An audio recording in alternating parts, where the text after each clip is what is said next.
আরে আজকে কাজ শেষ করতে করতে রাত হয়ে গেছে, বাড়িতে যাইতে হইব, তাড়াতাড়ি চল। হ্যাঁ বাইকে সর। আকাশে প্রচুর পরিমাণ মেঘ ডাকাডাকি করতেছে, মনে হইতেছে ঝড় বৃষ্টি হবে। আল্লাহ ভালো জানে আজকে বাড়ি পর্যন্ত পৌঁছাতে পারবো কিনা। বাড়ি তো অনেক দূর, যাইতেও সময় লাগবে রে। কি ব্যাপার, হুট করে গাড়িটা বন্ধ হয়ে গেল? আচ্ছা, গাড়ির তেল তো আবার শেষ হয়ে গেল না? আরে তেল শেষ হবে কেন? একটু আগেই তো তেল ভরে আসলাম। হ্যাঁ, আসার আগেই তো তেল ভরে নিয়ে আসলাম, আমার তো মনে ছিল না। আচ্ছা তুই পিছনে বসে থাক, আমি আবার স্টার্ট দিতাছি। মনে হয় ইঞ্জিনে কোনো সমস্যা হয়েছে। তাহলে এখন কি করা যায়? রাত তো এখন অনেক হয়ে গেছে, আশেপাশে গ্যারেজ আছে কিনা তাও তো জানি না। আরে এমনিতেই রাত অনেক বেশি হয়ে গেছে, তার মধ্যে আবার হুট করে গাড়িটাও নষ্ট হয়ে গেল। দেখে আমি একটু চেষ্টা করে স্টার্ট হয় কিনা।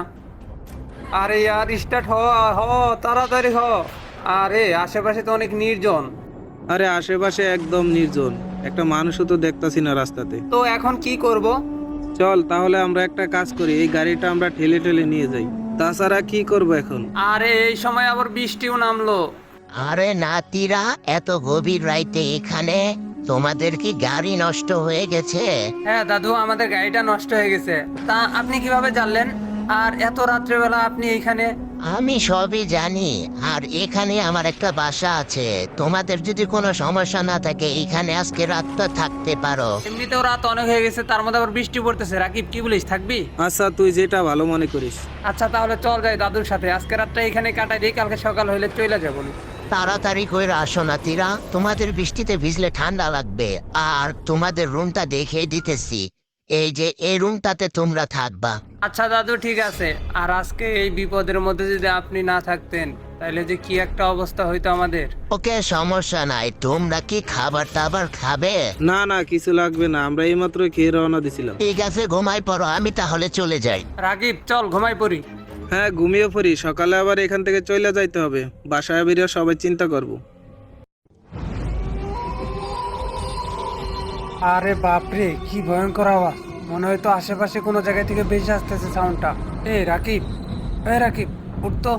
আরে ডাকতেছিস কেন, ঘুমা না। আচ্ছা, তুই কি কোনো ভয়ঙ্কর আওয়াজ শুনতে পাইতেছিস? দেখ তো ভালো করে, খেয়াল করে। হ্যাঁ, একটা ভয়ঙ্কর আওয়াজ বেশি আসতেছে। আচ্ছা, তাইলে কি দাদুরে ডাক দিব? এটা আমাদের মনের ভয় থাকতে পারে, ঘুমিয়ে পড়। আরে সকাল হয়ে গেছে। রাকিব, রাকিব, উঠতো। হ্যাঁ বল। সকাল হয়ে গেছে, চল দাদুরে বলে আমরা এখন চলে যাই। ও সকাল হয়ে গেছে, আচ্ছা চল তাহলে দাদুকে বলে আমরা এখান থেকে চলে যাই। দাদু, দাদু। দাদু, ও দাদু। আরে কেউ তো সারা শব্দ দিতে আসে না, ঘরে কি কেউ নেই? দাদু মনে হয় বাইরে কাজ করতেছে। আচ্ছা চল নিচে যাই দেখি। আরে কই গেছে দাদু?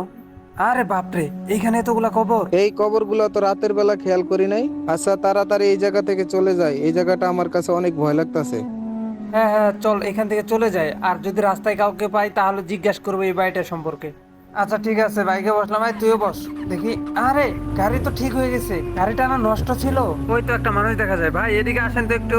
হ্যাঁ ভাই, কিছু বলবেন? আচ্ছা ভাই, আপনার বাসা কোথায়? আমার বাসাটা আশেপাশে, একটু সামনেই। আচ্ছা ভাই, গোরস্থানের পাশে ঘরে একটা মুরব্বি থাকে, ওনারা কি চিনেন? না না ভাই, আমি তো চিনি না। আচ্ছা ভাই, গোরস্থানের পাশে ঘরটা সম্পর্কে আপনি কিছু জানেন? না ভাই, আমি তো এ বিষয়ে কিছু জানি না, অন্য কাউকে জিজ্ঞাসা করেন। রাকিব, আমার মনে হয় লোকটা জানে, কিন্তু আমাদের না বলে চলে যেতেছে। তুই একটু ডাক দে তো আবার। এ ভাই দাঁড়ান, আপনার সাথে কথা আছে, আপনি চলে যাইতেছেন কেন? আরে ভাই দাঁড়ান, যাইতেছেন কেন? আপনার সাথে কথা আছে বললাম না, একটু দাঁড়ান। আচ্ছা ভাই, সত্যি করে একটা কথা বলবেন, এইখানে কি হয়েছিল বা কোনো ঘটনা সম্পর্কে আপনার যদি জানা থাকে আমাদেরকে একটু বলেন প্লিজ। আচ্ছা তাহলে ঠিক আছে, তাহলে শুনেন